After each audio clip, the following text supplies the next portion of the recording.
My name is John Davis, and I just can't chill.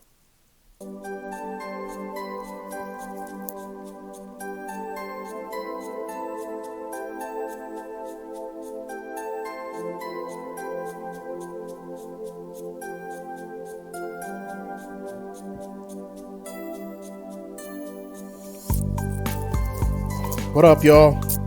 It's me again, John Davis, here with another episode of, here with another episode of I Just Can't Chill. I want to thank you for joining and for another weekend review of current major events and just little tidbits that you might need to know. Really going to get into, we do have an interview today. Let's get some applause for that. We have an interview today, and I'll talk more about that later as we go on. But nevertheless, as we always do at this time, we're going to give you a quick little break to think about all the things that you've done this week and the things that you are trying to accomplish as the weeks go by and the days. It's a holiday coming up, so I know some of you have already drunk out of your mind or whatever, but nevertheless, if you're listening to this when we put this out, think about all that good stuff, and we'll be right back. All right.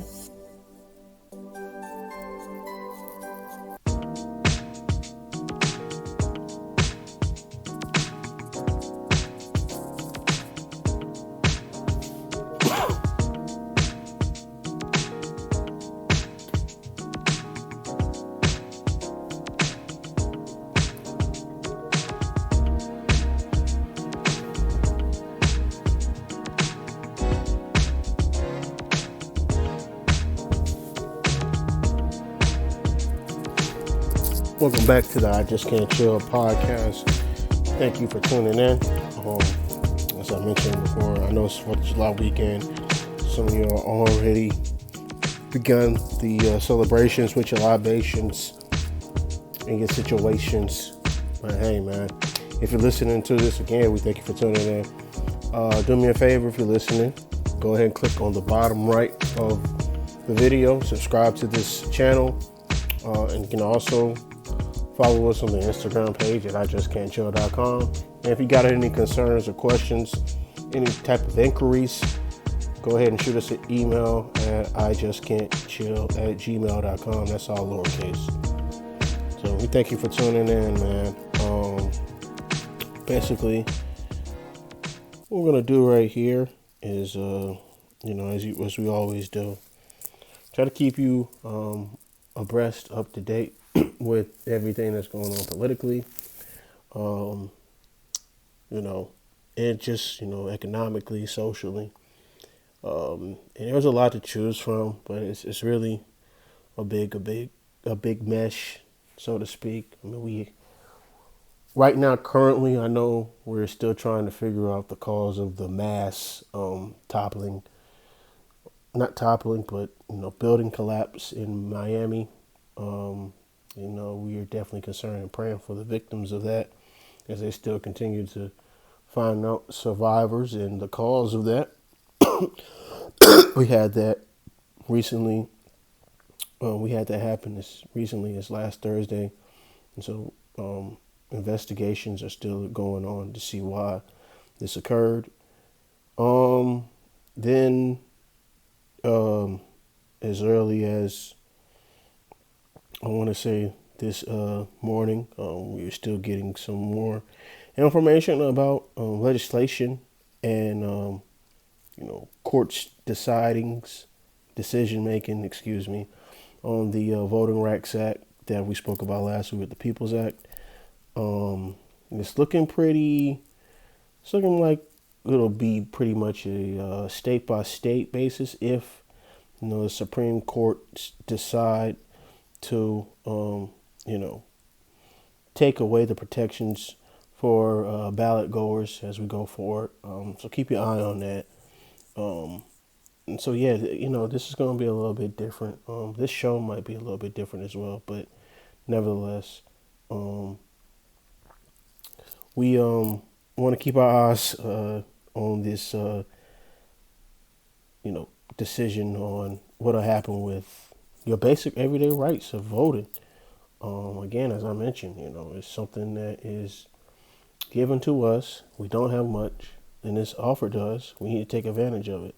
And to see it being placated and politicized during this time and moment is sickening. And tell them to stop effing with y'all, man. Let your voice be heard. So we had that. We have that going on. We also want to say that we're definitely concerned about the current state of the Gulf Coast. I believe it's the Gulf Coast. Um, we're getting reports that there is a massive sinkhole. Well, I don't even know if it's a sinkhole, to be honest with you. It's just, man, the images I saw, it's like a big fiery rain, and like it's just sitting in the middle of the ocean. Yeah, it's the Gulf of Mexico gas leak. Thank you for that. Um, just a circle of flames right now. It's like, man, it's, I don't know, man. It's scary to know that this can still happen. And of course, we have people who continuously deny science, deny climate change. Um, but from what we're reading and understanding, that this was caused by a gas leak. And again, people continue to offshore drill, which is another issue that must be addressed. People continue to offshore drill, and when that happens, of course, mistakes will be made. I don't think, obviously, I don't. It's not. I think oil and water don't mix. So I mean, you put those together, even if you're trying to drill to get oil for machines, gas. I mean, cars, vehicles. Something's gonna happen bad, man. It's just, if you can Google that, it's just, I mean, bright orange flames just sitting in the middle of the pretty blue ocean and Gulf in the Gulf of Mexico. It's pretty amazing to see. I'll say that. Everyone's calling it the Eye of Fire. I call it what the hell. So, man, it's I don't know. Some people say it's hell on earth, the last days. But some of these things can definitely be avoided if we practice better usages on how to secure oil, how to distribute oil for our machinery, and just try to use less of it, man. Some of us could probably go for a nice little walk to the store instead of just driving. You can save some gas, but nevertheless, we definitely are keeping our eyes on that. Um, excuse me. Yeah. And that's all we kind of wanted to speak about here in this segment. Again, any concerns and questions still can be addressed to the I Just Can't Chill uh, resources in our Instagram and Gmail accounts. But yeah, there really wasn't much to talk about as far as politically. It's been a pretty slow week in the news as we prepare for to celebrate the independence of the United States of America. And, some people are indifferent to it. I know we just came off of a federal holiday, Juneteenth, which will be a new federal holiday in this country. But again, as I mentioned before, some of you have already started the preparations for that. But nevertheless, what I would say for everyone who's getting ready to celebrate that, just keep in mind that now that we have, well, since the declaration of us being a country, we should definitely keep in mind everyone who has been involved in its success from 1776 all the way to 2021. It wasn't just one group of people who got us to where we're at today, and let's not forget that. Amen. So thank you for that. Well, you can take that message and do what you want with it. But I'm serious, man. America. Nevertheless, we're gonna take another quick break, and then yeah, we will bring in our guest. We have a guest today, guest interview, and we'll be back. All right, ladies and gentlemen, welcome back to the I Just Can't Chill podcast. I'm bringing in a special guest today to talk about her business. and virtual learning resource. I have on the I Just Can't Chill podcast right now, Miss Yolanda Babb Yes, of Learning yes. with Miss Babb LLC. Thank you, Yolanda, for joining the show. No problem, no problem. Thank you for having me. So I just mentioned your virtual learning resource, Learning with Miss Babb. Could you tell me about your experience? You are a teacher in the Brooklyn, New York area, correct? Yes. So, Mhm. Learning with Miss Bab is a virtual and in-person tutoring service and resource. What we do is service students that are in first through sixth grade. So that's around the 6-year-olds to around 12-year-olds of age in math and reading. And yes, we are New York based, but because of this new, I don't want to say new, but because of the privilege of virtual teaching, we are able to, connect with students from all over the world. That is correct. That is correct. And so, for everyone that's listening, you can also check out her page and the learning resources. No matter where you are, you could be in Texas somewhere. Check out Learning with Miss Babb LLC. So how was your experience been just teaching in general in the pandemic? Ooh, okay. So I at know it's a lot. first, yeah, I think it was more of the struggle was definitely real that first beginning of, especially like that March 2020 when we first had shut down, and like teachers and schools, we really didn't know what to do with the students, as far as, okay, the students just have to come online and just so that we could do attendance. But then a lot of the skills that we thought the students had or obtained weren't as strong as what we really thought about. So, for Mm. example, like everything was like all online, right? So it's like, oh, kids, they know computers, they know computers. And it's like, no, they just know YouTube. They know how to look up things that they're interested in YouTube, or like it could be something that's like if they are confused with knowing how to multiply or divide, they can YouTube that and watch videos and stuff, but they're not used to that type of thinking. So that was, I think, one of the biggest struggles. Is like, yes, these students are online and yes, they have experiences with doing this, but we have to like kind of like teach them in a we have to change your behaviors so that they can like be successful in the online realm. Right, right. Now, would you say that whole time frame kind of like led you, influenced you to kind of start learning with Miss Babb? Honestly, it made it so much easier because I actually took a free class from at Bank Street College. It was like an Okay. online class that taught that introduced, like, if you wanted to like start your own tutoring service and stuff like that, they gave you like the basic needs that you probably would need in order to to start off. And I had done that probably like a year ago, and because of the pandemic, me having the privilege of teaching at home, because my school, we didn't return back into the school building at all. um I had way more time on my hands, as far as like trying to figure out what how I wanted to go about with learning with Miss Bab, and the whole merging of virtual learning and in-person tutoring just made it even better. Right, right. Now, what do you think about the future of virtual learning?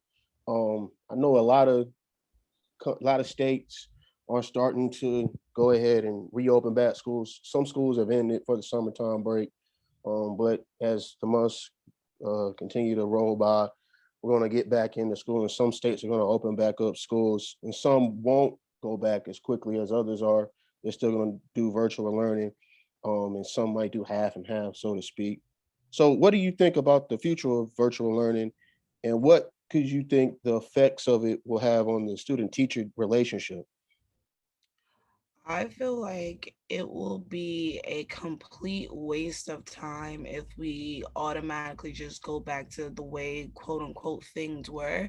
Because to be all and honest, like it depends on depends on the lens that of your experience with this whole virtual learning thing. Like it did have its benefits. For example, I didn't have to stay an extra 3 hours in the work because we had to do some professional development. Now, professional development can be done online and it can be done to be spread across. Whereas it's just like like it's one successful school that's been overachieving all of these years and things like that. And in order for other schools or other districts to find out about them, we will have to like go to the school or pay for them to come. And so now with virtual teaching, it's like, yes, we are yes, we may not be face to face, but it's also helping like teachers um from around the world to also like become better teachers as well. I really feel like the best way to probably do it is called blended learning. Blended learning is like the mixture of technology meets instructional needs. So, for example, if we are in the classroom and I have 30 students in my class, and so trying to support 30 students in one topic inside of a classroom for 30 minutes is can be very overwhelming. So with blended learning, I can place about 10 with blended learning, I can place 10 students, say like on a computer watching either me teach a video and they can go back and do like another online activity or things like that. And I can work better one-on-one with the other students to give them more support. Or even I'm thinking about like the high flyers, the students that, they get bored with work so easy because the work may be too easy. Sometimes, teaching them whole group is a waste of time as well. So having that access to those like online learning services while they are in the school building still can be very beneficial. Right, right. And definitely we have the uses of technology for us to integrate Mhm. learning and academics with students, even for adults who are still trying to get degrees.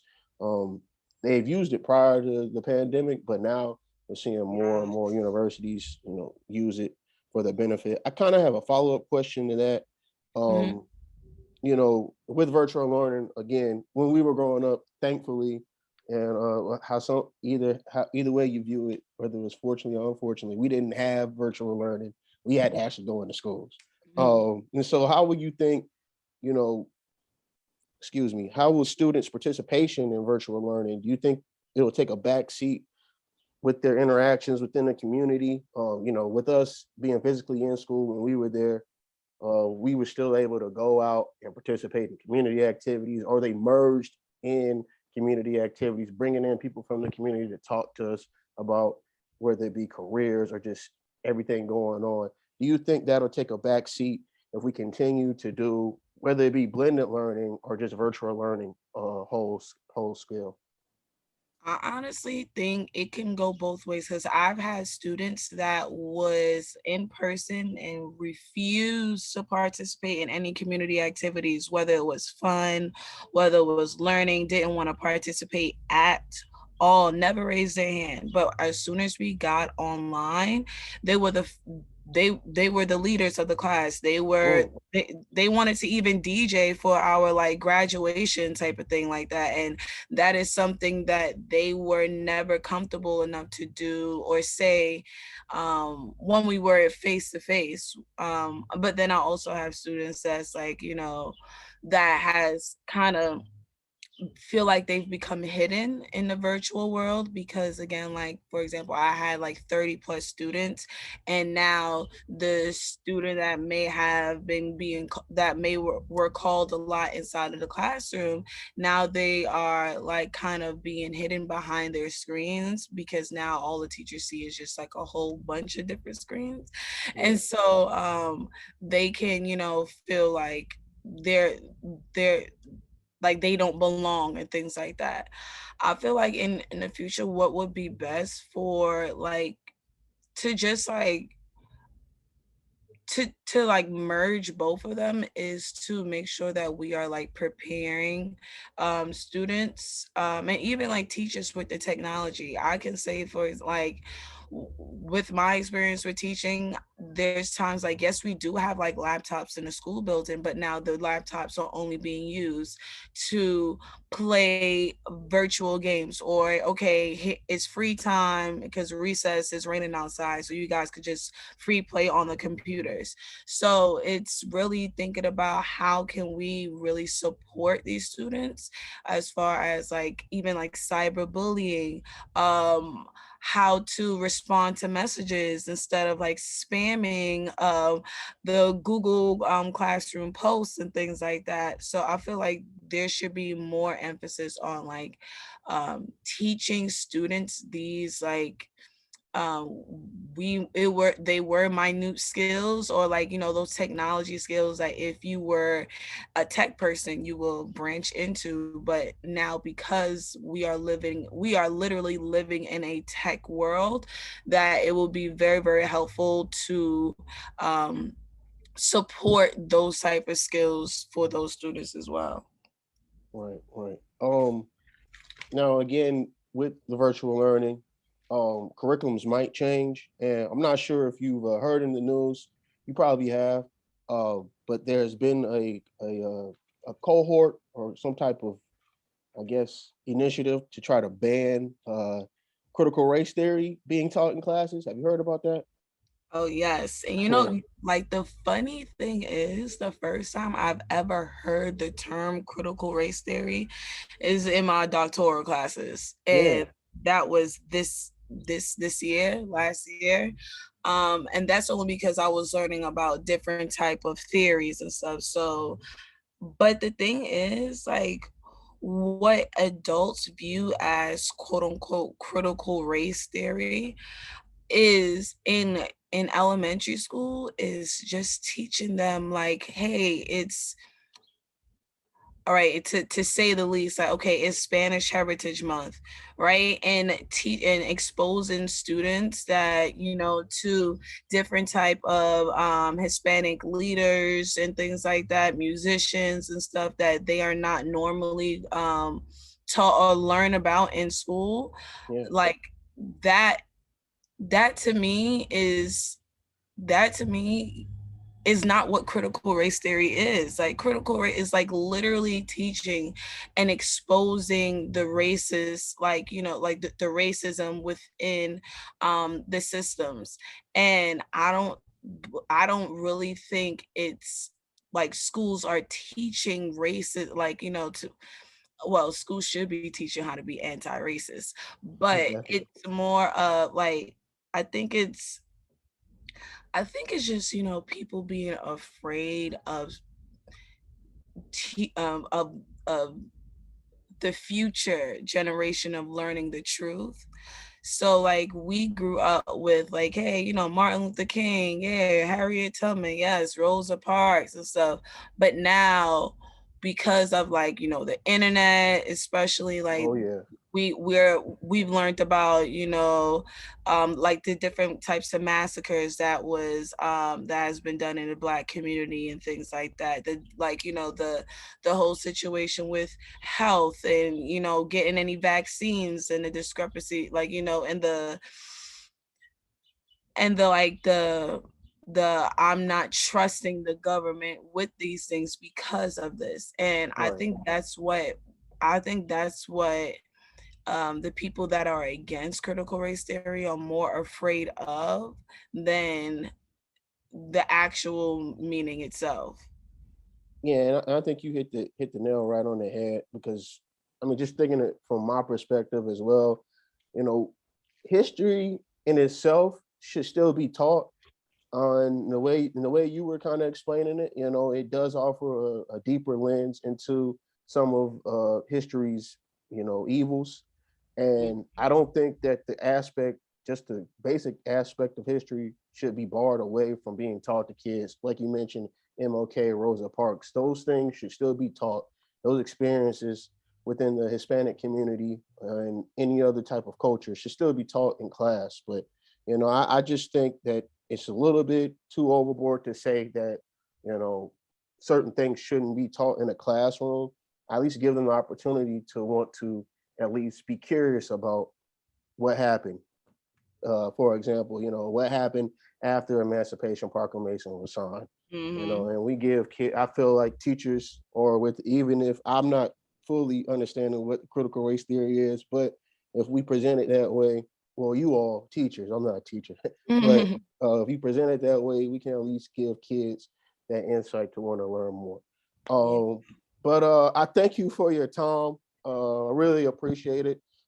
Could you share your socials and any type of other places where people can learn more about learning with Miss Babb LLC? Yes, you guys can follow at Learning with Miss Bab LLC, LLC on Instagram and on Facebook as well. This upcoming month, because the summer is out, we're doing a special summer program where students can receive 30-minute tutoring sessions instead of the usual 1 full hour, because it's summertime and we are outside with a We mask on, outside. We outside outside. with a mask. Yeah. So yes, that's where people can find me. And if you want to sign up a scholar or child, you guys can just go ahead and contact us on the Learning with Miss Bab page on Instagram. All right. And so we thank you for your time. We were speaking with Miss Future. Let me go ahead and put that out there, Miss Future Doctor Yolanda Babb. We thank you for Okay. your time, and we'll be back to finish the rest of I Just Can't Chill. All right.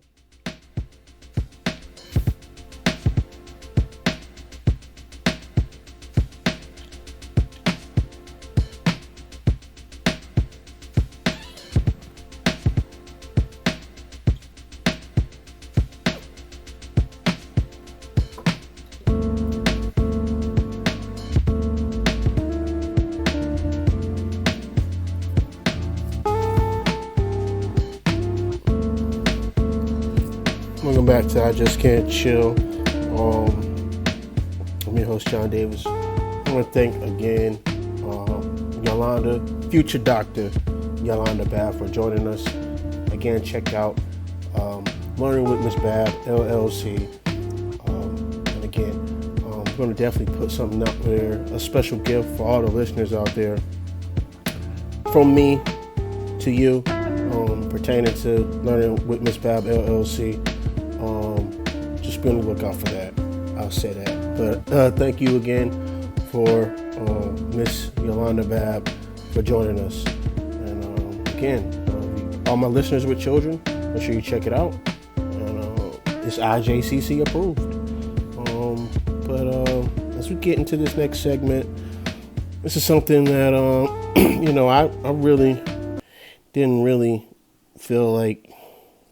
I mean, it's kind of, it's tough, and something else is going to be tough coming up as well. But you know, Sha'Carri Richardson, I spoke about her on the last episode, and as excuse me, oh man, that soda. Trying to stay up, get y'all the info, the news, man. But anyway, Sha'Carri Richardson, as influential as she has been these past couple of days for all of our young athletes, and even those who are quite mislabeled. Unfortunately, she had an incident where this is reported as early as Thursday, as lately as Thursday, excuse me, that she might be disallowed from participating in the 100-meter race at the Olympics in Tokyo, Japan. For what, you might ask? A substance abuse violation. And what's the substance, you might ask? Well, it's not cocaine, it's not steroids, it's not a methamphetamine. It's not even anything that could possibly, according to scientists, enhance her performance on the track, at least. It is for marijuana. And you guys know, on this show, we support the many initiatives that try to, one, legalize and decriminalize cannabis within this country. And that's one thing. Now, I know there are rules and regulations for the Olympic Committee that, I guess in this sense, she undermined and that she knew better. That's what a lot of people are saying. And for me, it's really kind of confusing, and I'm in the dark about the whole concept of her being punished in such a way that it omits her from competing. I spoke with someone earlier that, everyone, again, is all referring to her, neglecting the rules. And many people neglect the rules daily. That's why we have people in jail. Just keep it real. Now, what does that mean? What I'm getting ready to say. Well, basically, I don't think a violation, when you consider her marijuana usage, should disqualify her from competing. If anything, there should be some type of monetary punishment. Being that she is a sponsored athlete, I would suggest maybe a fine, so to speak. But nevertheless, that is the ruling that the IOCC, the International Olympic Games Committee, or whatever have you, has decided to apply to this situation. I just think, regardless, that they're kind of working backwards here, not forwards, and saying that, well, anything that you do in your own personal time, considering that cannabis is recreationally used heavily, even for some athletes who have won gold medals. I think that this whole grandfather concept that they're doing is hurting the sport. Now, granted, it is reported that she won't be able to compete in that 100-meter event, but she will be able to compete in the relay race. I believe it's a 400-meter race. And so that's good. But, it just really, really bothered me to know that, if anything, she should still be able to run in this event, the 100-meter race. And it's a lot of people saying, well, she should know better, as I mentioned, and she's got to play the game. I'm just trying to figure out, what game are we playing? What game are we playing when we often tell people to play a game when it comes to, fitting in within the environment, a community. If they don't belong there, they don't belong there. She belonged there because she qualified. Even if, again, it hasn't even been proven that she was using she was high while she was running these races. So, again, I think the IOCC got it wrong. Another stain on their legacy. You can go back in history and look at some of the things they've done as far as punishing athletes for being outspoken, and just even outspoken. I mean, forget the weed, just, voicing your opinion. See how they've dealt with that. But again, it's very unfortunate what's happening here. But Shakira, you get love here at the IJCC podcast. I just can't chill. I'm still rooting for you, and many others are. But we're not going to let that spoil the party. When you get to Tokyo, do your thing, and we're here for you. All right? When we come back, we're going to close the show. Special message, special dedication. That's it, guys. Enjoy your holiday, but just take this quick break and we'll be right back. Something we all adore. It's the one thing worth dying for. Nothing but pain, stuck in this game, searching for fortune and fame. Something we all adore. The one thing we dying for. Nothing but pain, stuck in this game, searching for fortune and fame.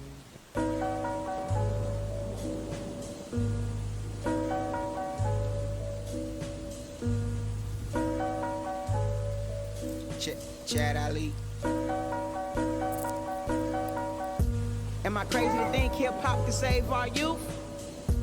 Only issue is many rappers afraid to tell the truth. They so afraid. Getting caught up in the world, it really baffles me. Like, when I speak consciously, some of these niggas wanna laugh at me. But it's all good, I see my vision and it's so clear. What's going on, everybody? This is I Just Can't Chill podcast. I'm using this time right now to dedicate this segment, basically this whole episode, to a friend of mine. We grew up together. Mr. Chad Ali passed away on Thursday. It's a good friend of mine. We often spoke about the communications realm, music. I'm playing his music right now. If you want to check that out, that's on SoundCloud, YouTube. One thing I can say about Chad, Sam, as some people know him as well, he never let limits limit him. He's always thinking outside the box, and he's definitely an inspiration for me into getting back into being vocal. As most people know, I was a commentator in my past ventures, but my conversations with Chad, Sam, he definitely inspired me to get back into doing podcasting, even podcasting this. And his legacy, as this song suggests, will definitely be one of a person who didn't let anything hold him down. And I'm grateful to have known him. Everyone who's listening to this podcast who knows Chad knows that those things are true as well about him. He never let anything limit himself. Again, I mentioned we grew up together. We played sports together as childhood friends. And, your contributions to this world will not be forgotten. And we're thankful for that. I'm playing his music right now. No copyright infringement intended, obviously, but I'm thankful for the time that I've shared with him. And peace to his mother, peace to his sister, his nephews and nieces. And rest in peace, Sam. Oh man, I want that wealth, nigga. I want that wealth. All right.